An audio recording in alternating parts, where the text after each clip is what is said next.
Howdy train fans, welcome back to the Chattanooga Southern Railroad. Thought I would do a 2023 year in review since this is New Year's Eve of 2023 and just kind of walk through what's been accomplished in this year since I started this process in this channel back on February 5th of this year. So if you've been watching the channel from the beginning, thank you. If you've subscribed, thank you. If you haven't subscribed, please consider it. And I love comments and feedback about what I'm doing, why I'm doing it, and how I'm doing it. So feel free to chime in on your thoughts or your lessons learned, or if you see me make a drastic, no good, dangerous mistake, please let me know. So this is going to be a little bit longer video because I'm going to kind of walk through the layout, what's been done and why and how. And if you remember from the very first episode, I started off with this 4x8 layout that I had sitting up there on that shelf, buried behind boxes and stuff.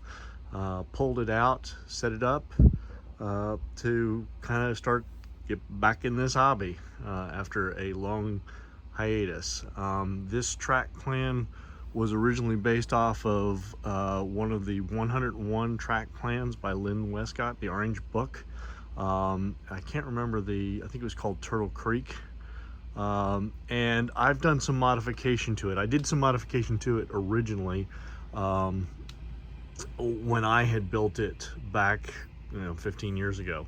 And then if you remember, somewhere underneath that mountain there was originally going to be a turntable, and I thought I had smashed that turntable, and actually I still have it, believe it or not. So anyway, that's water under the bridge. So anyway, I had set up this original 4x8 layout to get it running again, and as I started working this new track plan on this end of the layout and in here, I realized I really wanted to have some more switching.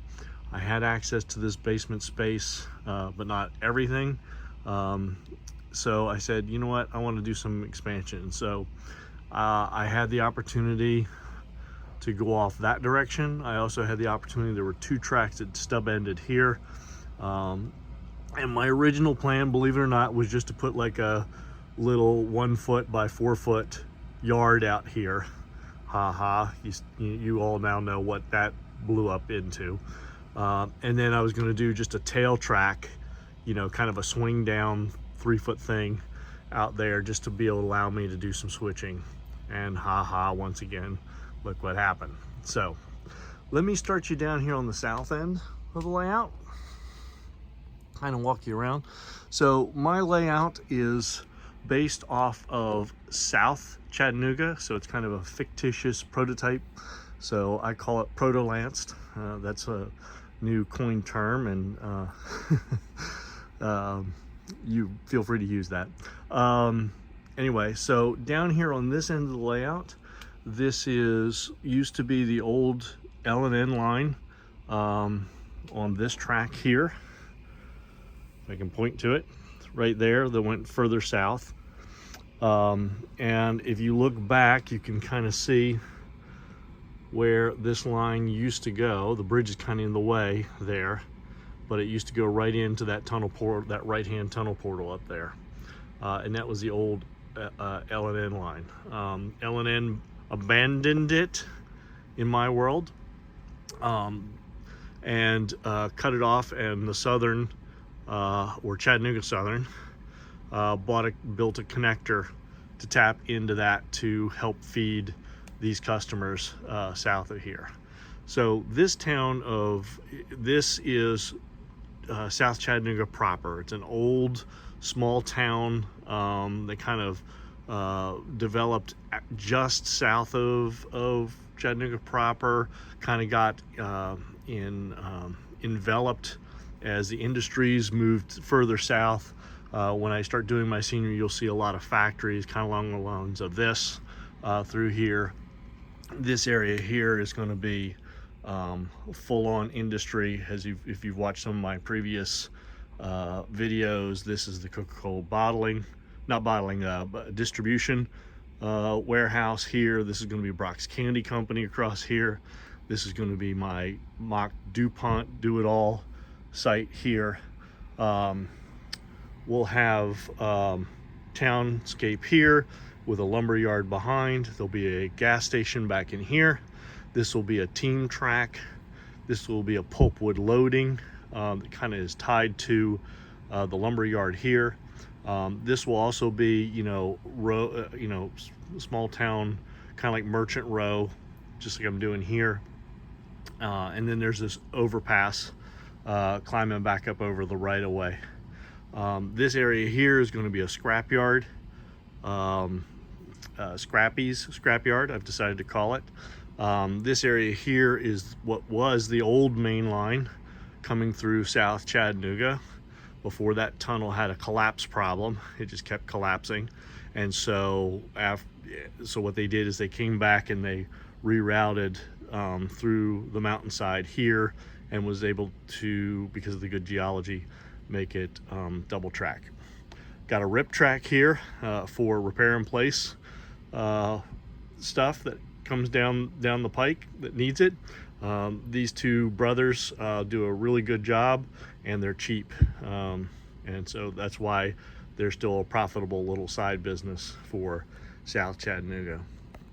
But you can see I have expanded this down here. This is a 6 foot by 2 foot wide expansion there with its own yard.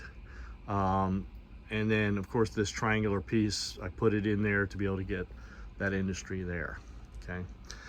In addition to that, and just recently completed, was the storage yard back behind here. So this will be hidden storage.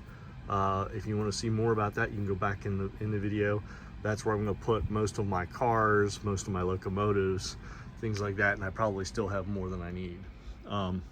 This end of the layout, decided to put a nice sized mountain, as you can see there.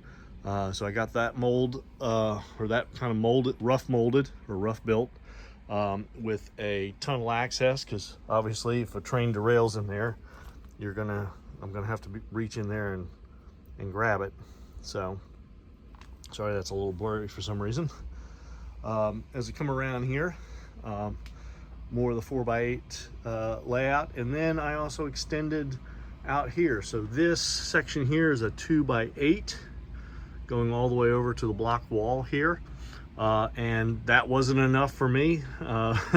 This track plan is kind of a modified of something I found online. I think I shared that with you in one of the previous videos if you want to go back and look at that. Just recently added this double track bridge that I had built back in college.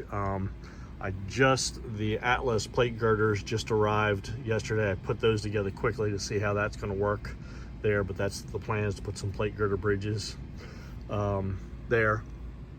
Then I also added this little corner piece, which gave me a connector from the main layout back this way. The nice thing about this, since I don't have a turntable, is this is either a reversing loop, or it can be used as a Y track to turn locomotives if I so desire, or even full trains if I need to. Back over here is another mountain. This is kind of representing Missionary Ridge in Chattanooga. This track here is the southern main line, or old main line, heading north up to the Citico yards in Chattanooga, or Harry DeButt's yards.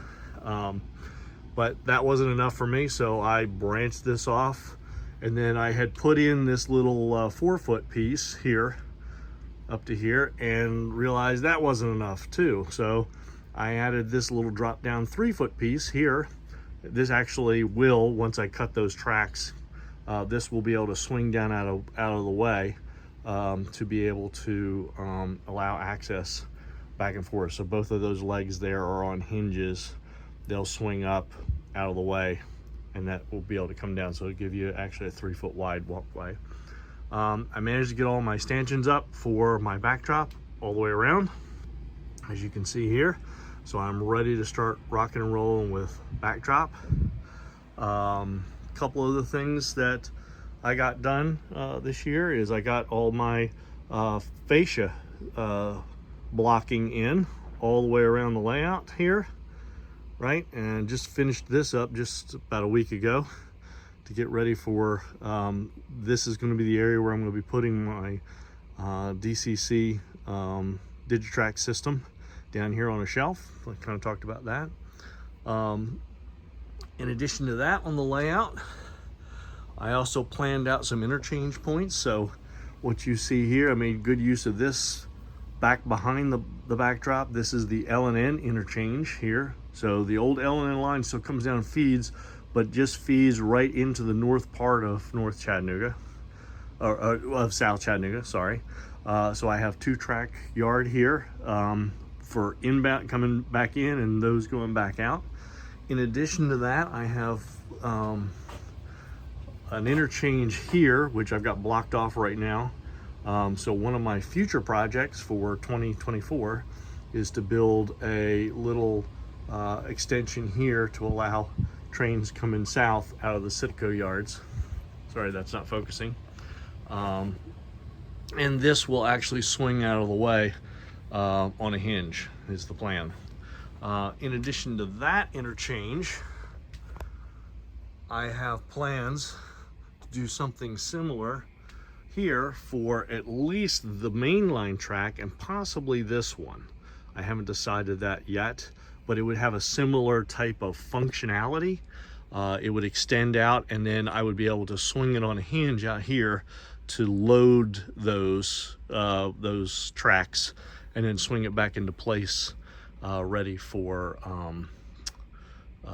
operation sessions. So looking forward to that. So things coming down the pike. So with the installation of that storage yard now, whoops, too fast, and the L&N interchange here, I'm at a point now where I feel comfortable to start wiring this layout up. So that's going to be number one, and I am doing a significant amount of planning behind the scenes for that. I know a lot of you have asked, kind of hinted at, hey, when are you going to get the trains running and whatnot. I am running stuff kind of temporarily off of that old Tyco DC power pack, but unfortunately, there's a couple places where the power is not continuing through, so I'm not able to run trains down through there. I have tested all that track, and it does work.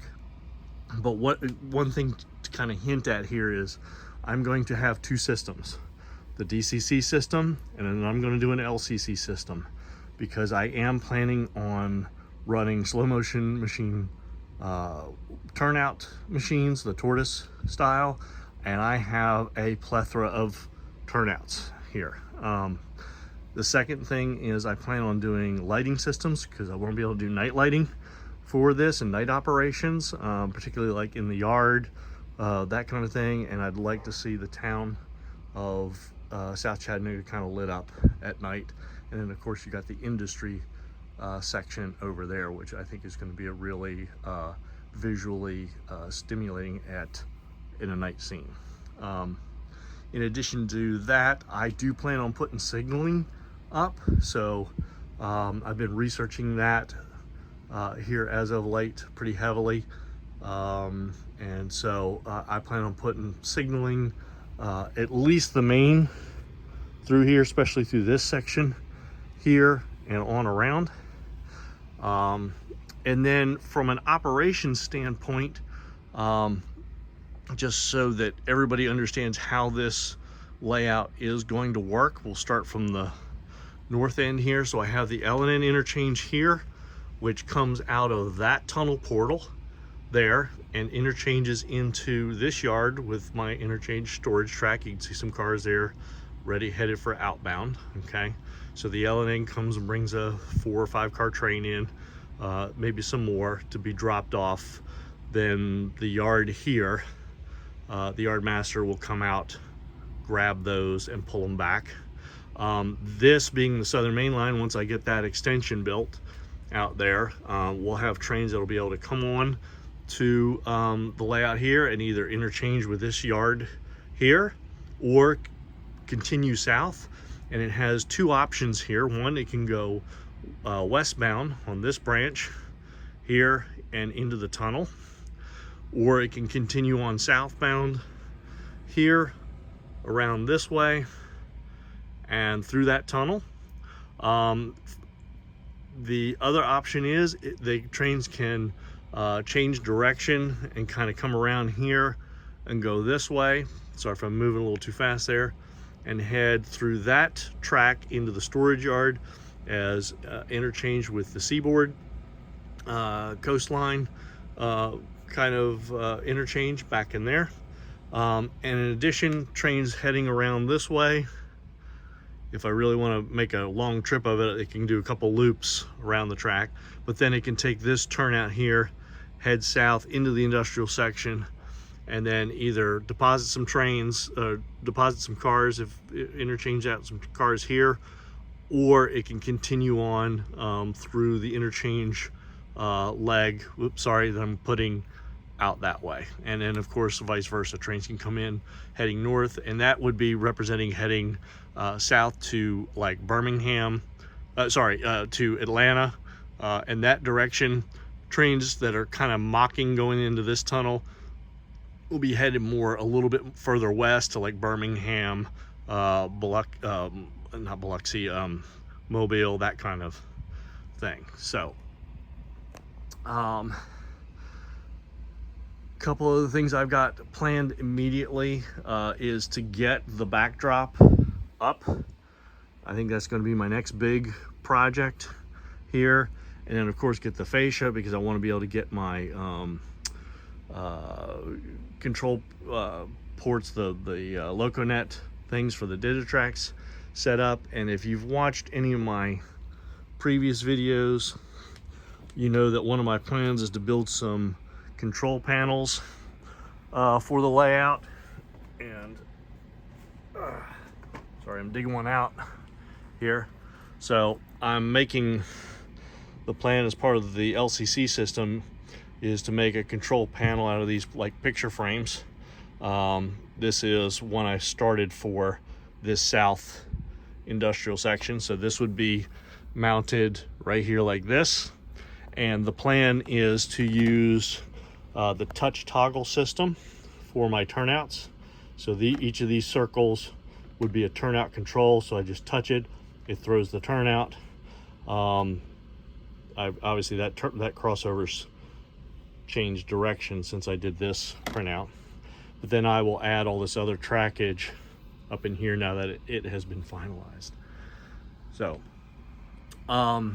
couple questions I know people have asked, and if you haven't gone back and looked at other videos, all the track on here is Atlas code 83 across the board.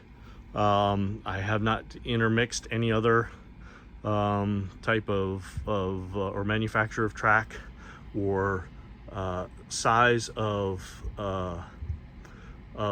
code rail, with one exception.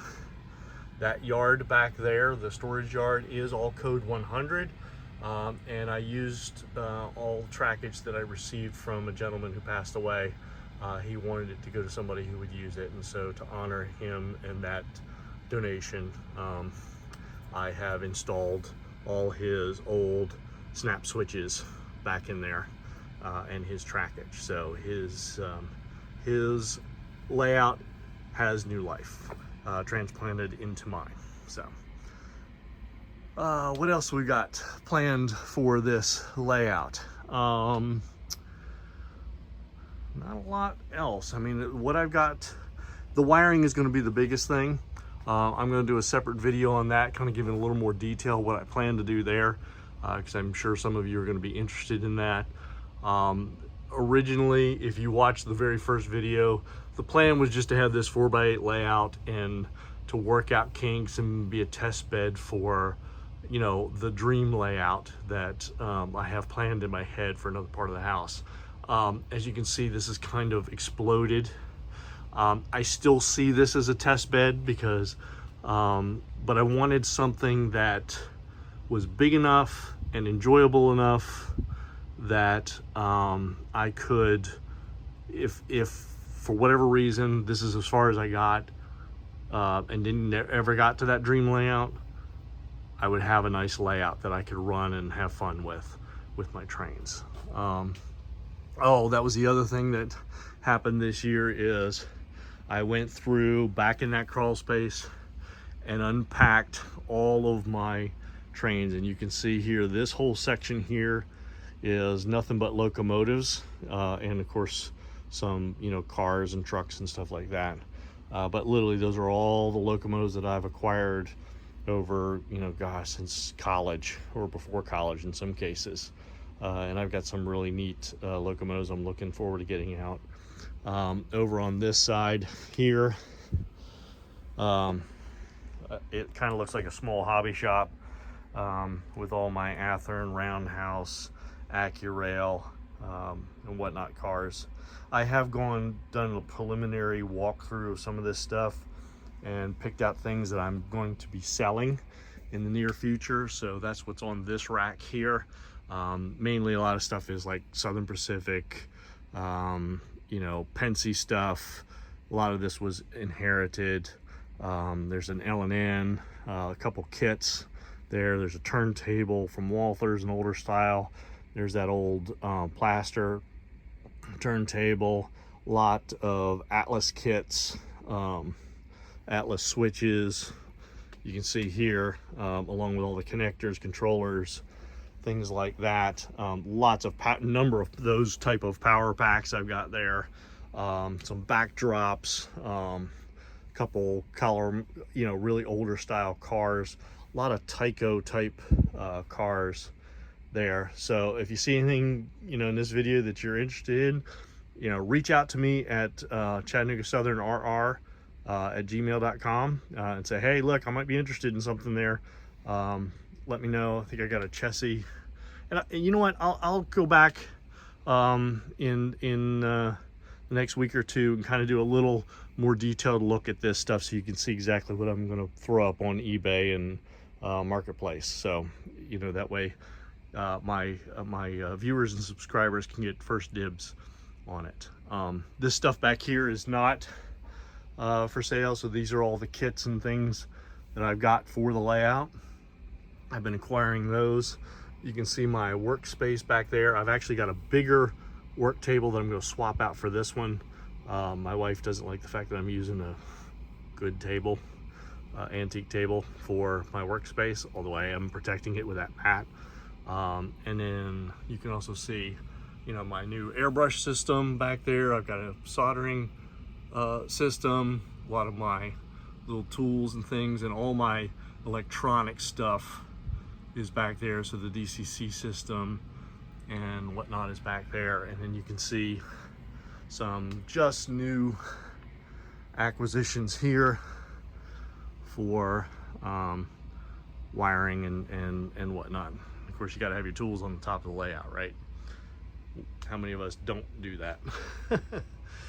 But anyway, well, wishing you all a happy new year in 2024. Much success in your own modeling and your own train layouts. Hopefully you find my videos not only enjoyable to watch, but also inspiring for your own layout purposes.